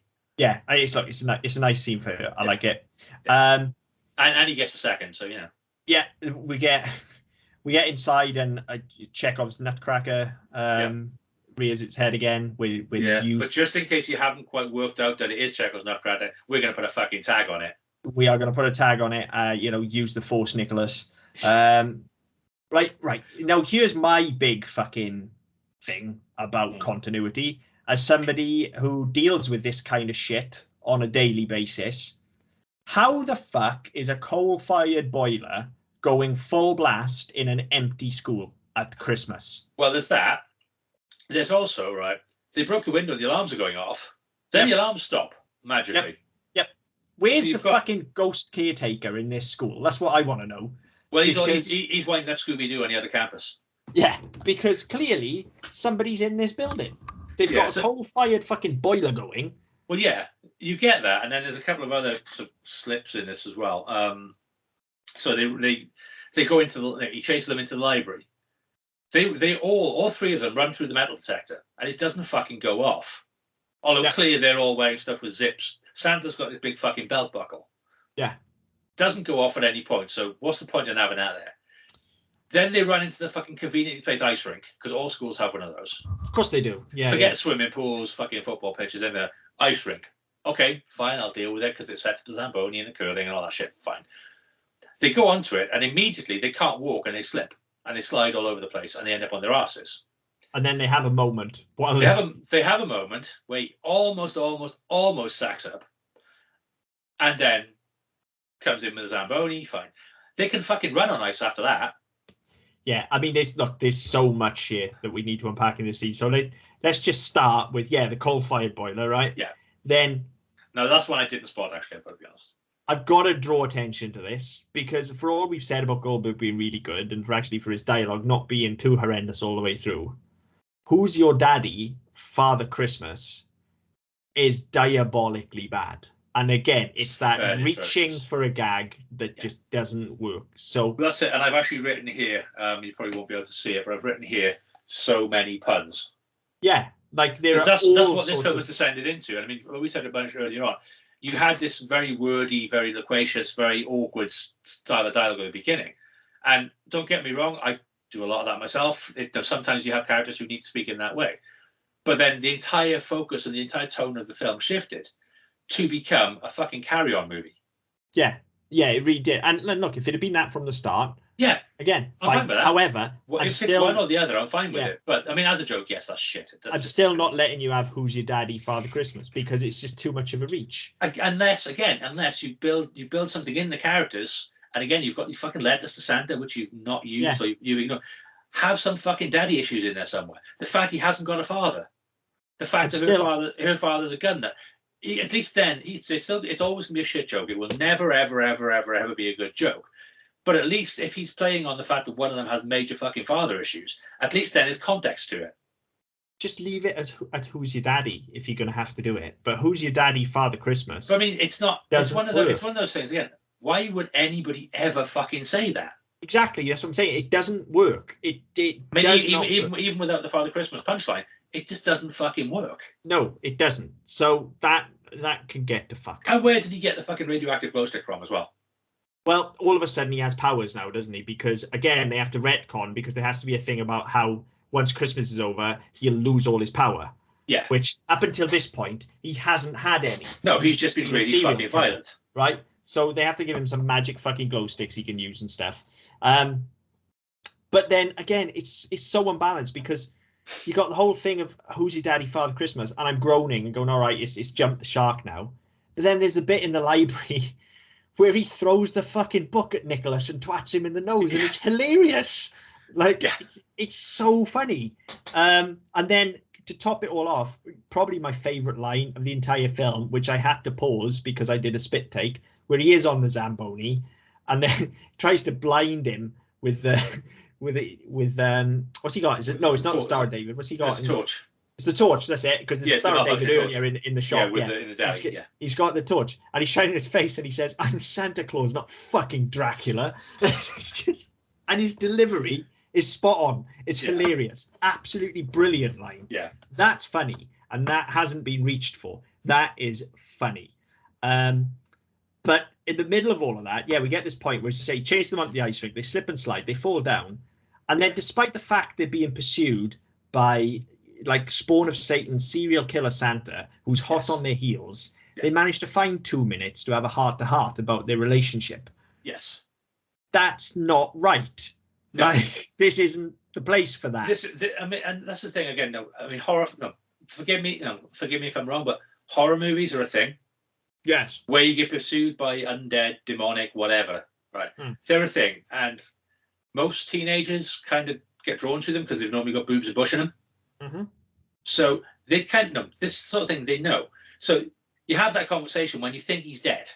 And you have in that moment after he's dead, and then he comes back from behind the fucking curtain and drags one of you back, whatever it's going to be. That's when you have that conversation. Or you have it when you first get into the school before he shows up, and you're you're waiting it out basically. But you don't have it when he's hot on your fucking heels. Yes. But anyway, they do. Completely misplaced. He shows up on his Zamboni, and look, the curler then, like when the angel shows back up, brilliant. That's brilliant. That's a lovely touch. And again, it shows that actually there is skill in the writing here, and this has been thought about, and that's what makes all of this seem so strange, because things like that works so fucking well. Yeah. Like so well. It's been seeded much earlier and they haven't made a massive thing out of it, but as soon as that fucking curling stone shows up, you know who that is. Yeah. Right. That's so and just in case you didn't know, when they cut to him, he's fucking glowing and has a halo. Just in case you hadn't worked it out. Fine.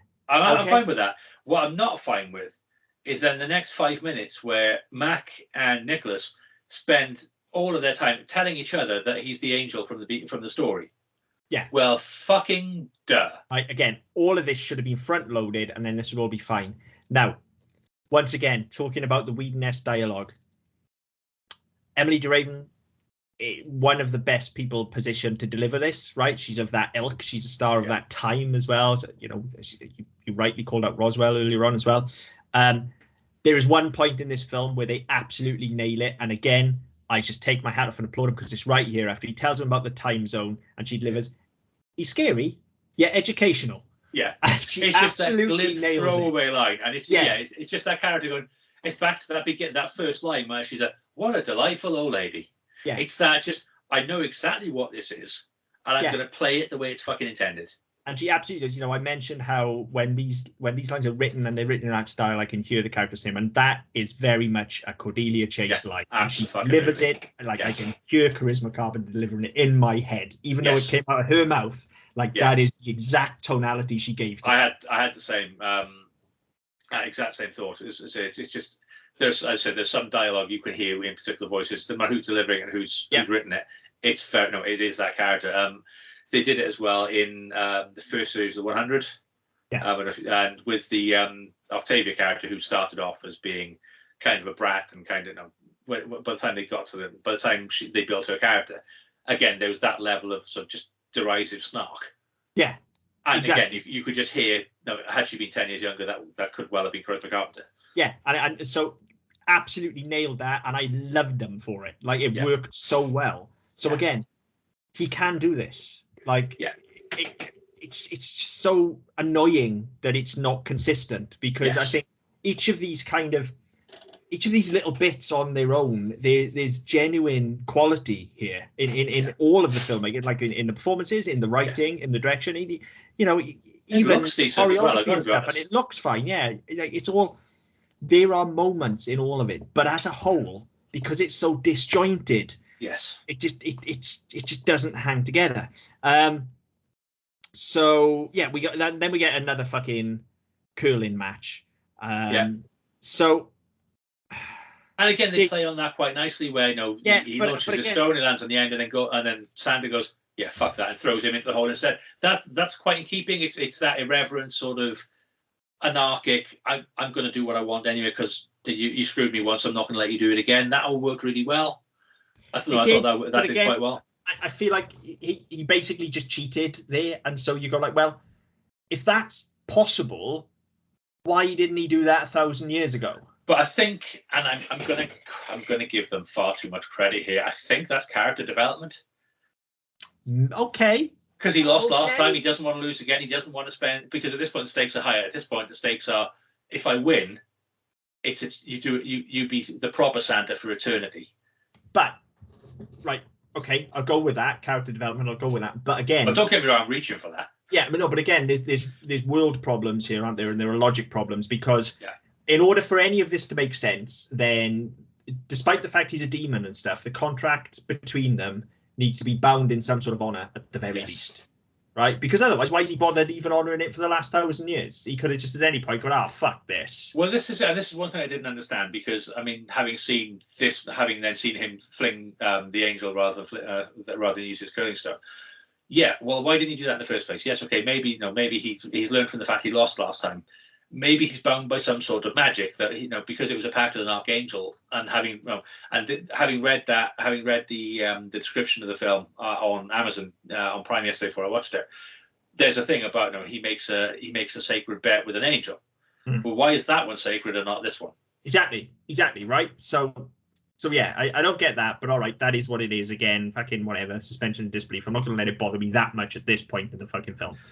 This isn't the thing that does that. No, it's not. It's because it's what comes next. So first and foremost, we get told that Santa's bluffing and he's powerless now. Yes. Right. But as we just said, he didn't really have any fucking powers to begin with. They have very recently appeared. So and the whole thing of the time, yes, okay, it's set up with the international clock and shit like that, but it's never based in anything. So I mean, we had the whole thing with the book earlier on. Surely, if it's going to be anywhere, it's going to be in there. But we've never mentioned it. We've never seen it because it's all, it's not written in fucking Norse. It's written in consonants. It's like somebody went on countdown and forgot there was a vowel box. Yeah, but we should point out, actually, we haven't mentioned it yet. We should point out how well the international time zone clock is utilized. And don't get me. Very nice touch. It's everywhere. They use it constantly. Yeah, it's a very nice touch there, because when he gets at the start, this fucking weird present. That what the fuck is this, dude?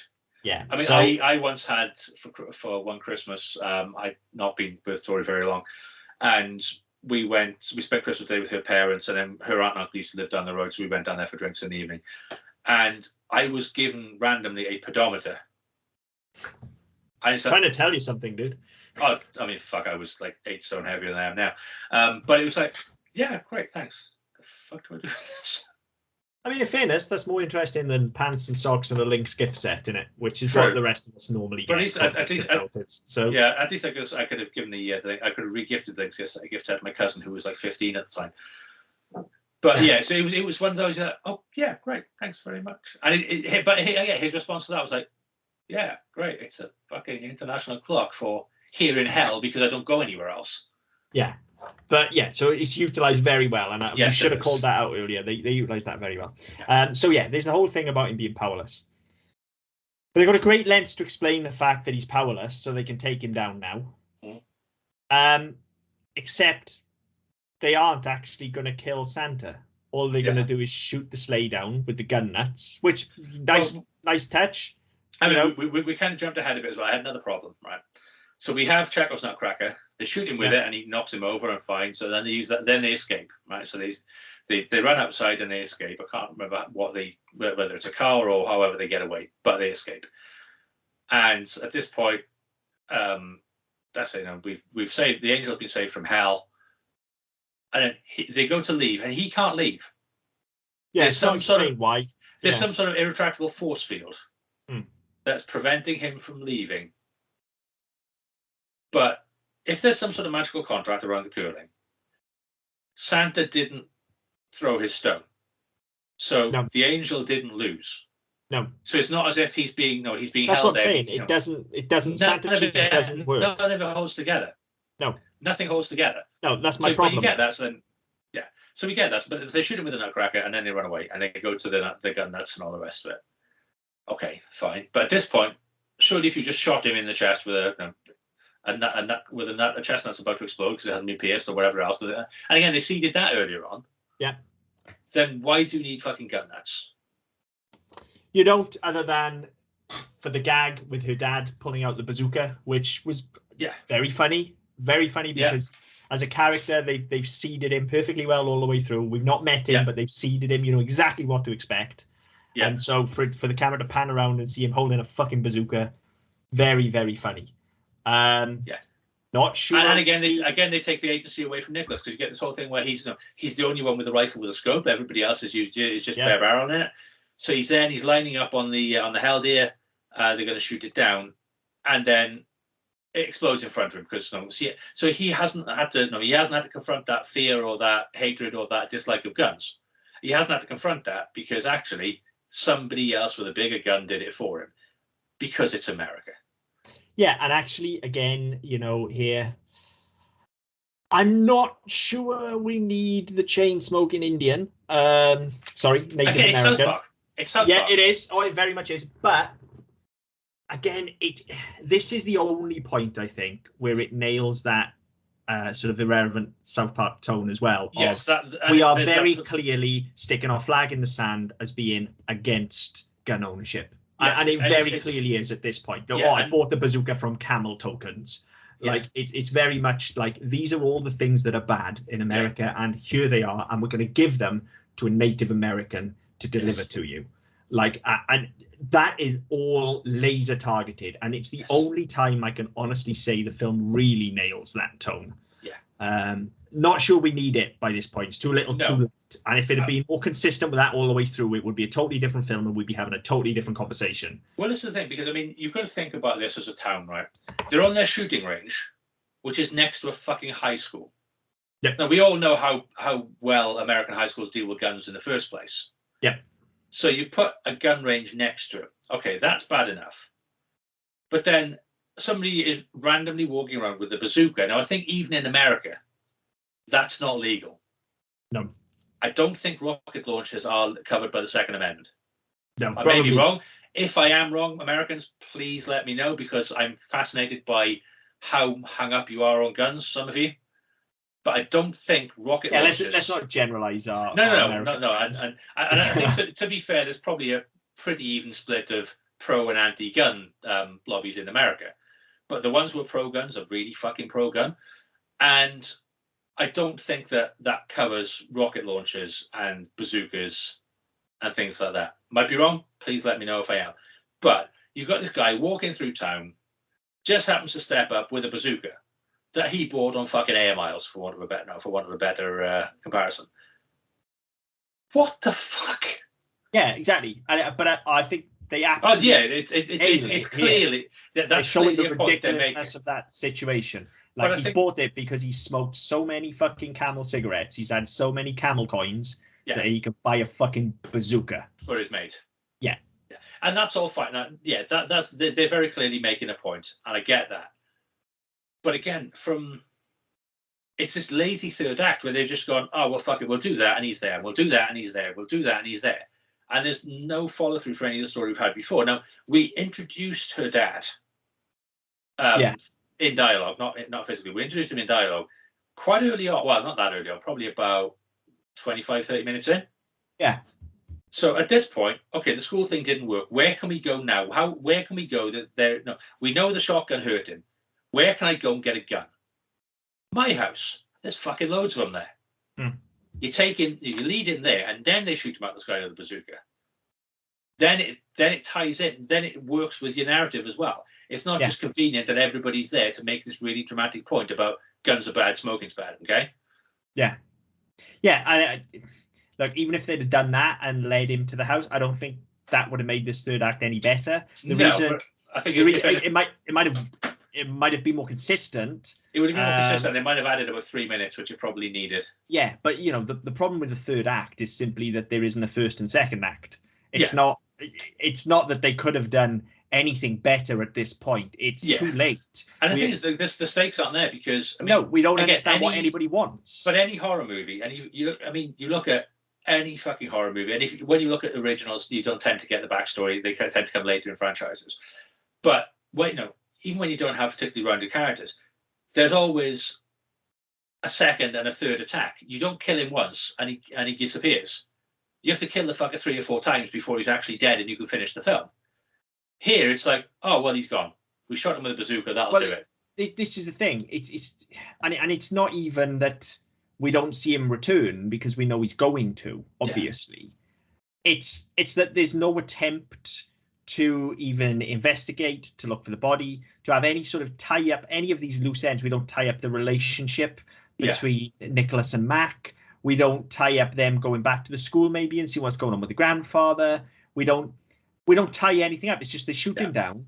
It ends, and then we see fucking Santa at the airport. Yeah, and we don't even see how he gets up and walks away from the. We don't see any because that coda you get with him at the airport. It's we're a bit shy. We've got a bit of extra film left to use. Let's just kind of round it off, and we'll set it up for what could potentially be a sequel. Except what we've got is shit, and we're not necessarily going to use it. But it's kind of like they've gone, we want to leave it open. Because then we can have the bit at the end as well with the who's next, just to play into that. But this is the thing. By putting the thing in the airport, they actually make it worse. Like if you end it on the cliffhanger, if they've shot him out of the sky and then they don't find him, the whole group is there in the town. Okay, have Nicholas put his arm around Mac. They can have a little bit of dialogue exchange. Crane up, fade to black. Fine. Credits. Okay, it's not really been about anything, but Santa's chased them. They've blown up Santa. They're surviving. He can put his arm around her, which suggests that there's some sort of completion to their relationship. Okay, they're going to move forward. He's met her dad now. Like, he's been accepted because he was holding the gun, even though he didn't fire it. Like, fine. Okay, there is some sort of neat narrative end to what little story we have. We don't need to see Santa get up if that's the case. Okay, you just have the credits play through, and then for those that have stayed until the end, because the MCU wasn't a thing at this point, but for those who have stayed until the end, you get who's next. And it's Jason's hand coming out of the lake. Yes. All right. It's not. We don't need it explained. We don't need it. And if we don't know it's there, if we don't see it, it doesn't detract from the end of the film. It doesn't detract from whereas actually having him at the airport when we're all going, huh? What the fuck? What? And more importantly, this film isn't about him. It's about Nicholas. So why are we ending with him? And the fact that we start and end with Santa suggests that actually it is about Santa. Which takes me all the way back to my primary point, which is that surely he's the hero and this should be about him killing bad people. Yeah. Because that's how this film starts and ends, and all the stuff in the middle is completely different. Yes. So it makes no sense. And it is a real shame because actually there are moments in it that are really enjoyable. Yeah. And I can't say I didn't enjoy it if I'm being blunt. I can't. I've got to be It was honest. much better than I thought it was going to be. I was the same as you. I knew I'd seen it. I didn't remember a great deal, but I remembered the very fucking end bit of the him reading the next. This was Who's Next. I remember us groaning at it at the time. Yeah. But beyond that, I didn't really remember a great deal about it. I remember the scene in the strip club because just because of the death he causes with the stripper pole, where he gives it to the guy and it kicks it into the light and electrocutes him, which I thought was fucking funny. It was just a Gremlins level kill, which I thought was fucking hilarious. It's chaos incarnate. Didn't remember the rest of the film at all. Didn't remember Emily Raven was in it. Didn't remember James Caan was in it. Didn't remember they had that whole bit at the start. So it was all like, right, okay, fine, I can live with that. But for all of that, there was some really good stuff. Like the soundtrack and the soundscape was really good. Yeah, I mean, a lot of the music, the music used, like the punk and the rock versions of Christmas songs, I listened to most of those throughout December. Yeah, unashamedly, and I get bollocked every time we get in the car as a family because they're on really fucking loud. So there were some good things I thought were really good. I thought that was really helpful, and I think that actually there was some decent moves. Some of the puns, yes, okay, some of them were really bad taste. Some of the jokes were reasonable. Some of them were kind of on my level, which you can't beat a good dick or fart joke. The last gag I remember was a gag about being an altar boy. Yeah. Which again came out of nowhere. But gay Catholic jokes are always funny because they offend so many people. But yeah, it was just like there were bits to it where I think actually it was 78 minutes. I didn't sit there going, fuck me, this is really bad. Like, what am I doing? I've only watched 10 minutes. You see, I've only watched 10 minutes. You're having a fucking laugh. It wasn't that type of film. We've watched some things. I mean, I think when we did Battlefield Earth as an example, I think I did that in about 3 or 4 sittings where I'd stop after about half an hour, go and get another beer, go and get something to eat, whatever, just get up and go for a piss because I could, and I didn't want to sit there through it. This didn't feel like that. I sat through this, and there was some nice bits. Like we talked about, certainly with Emily Raven, there were some nice character beats which needed exploring, but I don't think this is as bad as I remembered it being. That said, we have watched some pretty fucking terrible stuff for this show. Yeah. And I don't think this really stacks up to many of them because it's so hit and miss with its tone. It's so disjointed. Yes. And it's not about anything. No, I agree. I think actually it has potential. Yeah. And it doesn't outstay its welcome. You're dead right. Like it was 70 odd minutes. It zipped by. Had this been another 20 minutes long, and had it not done what I've wanted it to do in the 70 minutes, then I think we would be having a very different conversation. Had it been 20 minutes longer and done those things, I also think we'd be having a very different conversation.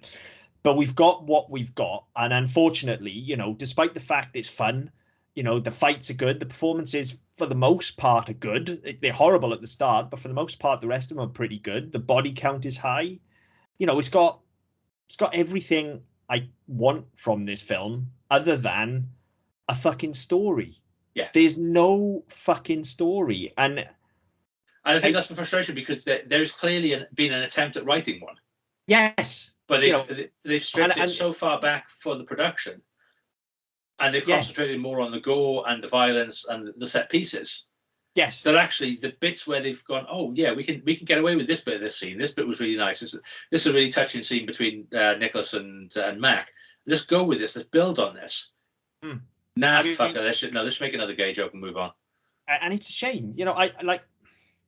I can't say going into this, I thought I was going to hate it because I don't have fond memories of it at all. And for all its faults, I can't say I hate it, but I also can't say I like it very much either, if I'm honest. It is just entirely pointless. As films go, and there's only 1 or 2 films I've said this about on the show before, and actually I think it's probably the most damning indictment we can give something is that it's actually just meh. It's not. Yeah, I mean, I think for me, meh. It's not. I was explaining this yesterday, so I was talking to a woman I work with, and she was asking what we were doing. And I sent her a link to the film. I said, give it a watch. Let me know what you think. She didn't watch it. She was like, why the fuck do you watch stuff like this? Where do you even find stuff like this? As I was explaining that we used to do this fucking on the reg just because we had to wait like 3 hours for 10 minutes of footage to render. So we kind of had to entertain ourselves. And this is one of the things that came out of it. And I think the biggest problem for me is that when I was trying to explain what it was about, beyond there's a killer Santa Claus, I couldn't get any further than that. So when you ask me, well, why? Why is he a killer Santa Claus? Why is he evil? Who's he killing? Yeah. Well, he's killing indiscriminately. Well, yeah, but why? I don't know. And that's the biggest problem I've had with this. And I haven't had this problem with anything we've watched for a while, actually, where I can't explain what the fucking thing's about. And there's so many things they touched on. They touched on teenage relationships. They touched on gun control. They touched on they touched on elements of the police state, especially at the end where they're like, no, as I mentioned earlier, they find the pastor in a Santa costume. It must have been him. Yeah. There's comments on that. I like to think they're intentional, and I like to think they're lampooning, but I'm not entirely sure. But the gay jokes, the anti-Semitic jokes, potentially there's a lot of thought gone and a lot of themes gone into this.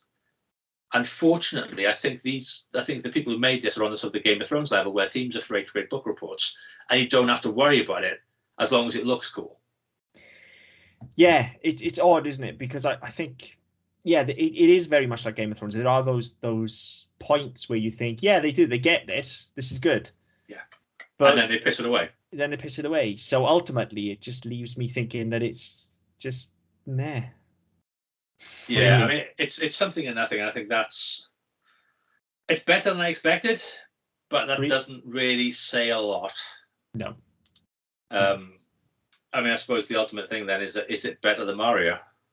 No, it is not better than Mario, and nor is it better than Jack Frost. So if you want a Christmas horror movie, go and watch Jack Frost. So actually, if we're honest, go and watch Rear Exports or Krampus. I was going to say Gremlins. But Jack Frost is very good as well. But do not watch Santa's Sleigh out of all of those, because no, it's not better than Mario. It's definitely not. If nothing else, watching it encourages Goldberg to think he's still fucking relevant and appear in fucking wrestling 20 years later. And no one wants that. No, nobody wants the Goldberg. I'm kind of the same. We've watched better than this throughout the show. We've watched better than this, certainly outside the show as well. I think stubbing my toe and standing on Lego is better than this. Which, by the way, is what I'll be doing on December 25th, if anybody cares.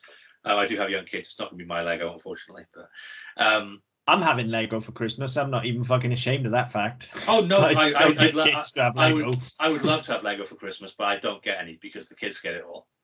Fair enough. They've got fucking Lego advent calendars this year as well. I didn't even get a chocolate one. Well, I mean, that's just as wrong. I mean, to be fair, you probably shouldn't have a chocolate advent calendar, should you?